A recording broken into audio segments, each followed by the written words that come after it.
دەڵێن کاکە هەر يعني امتناع تصور فكرة الإله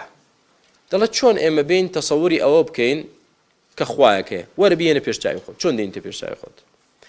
لەمەدا ئیستیفادەیان لە چێ کردو ئیستیفادەیان لە کەسانێکی کە لاڕێ و منحریفن جا لە هەر دینێک دابن کە ئینکاری لە صفاتی خوا دەکەن یعنی چۆن لای جەهمی خوای گەورە هیچ صفاتی هەیە نە وانە ئەی هیچ 99 ناوی هەیە لای جەهمیەکان خوای گەورە نە ئەسماء الحوسنای هەیە نە صفات العولاشی نە صفاتشی هەیە باشە ئەوان دەڵێن باشە کە خوایەکەی و هیچ صفاتی نییە چۆن خوایە چۆن هەیە فعلا وایە ئەو قسەیە وایە بەڵام بینا لەسەر تەفسیرێکی غەڵەتی کەسانێک کە خوا ناناسن یعنی ئەم قەڵەمە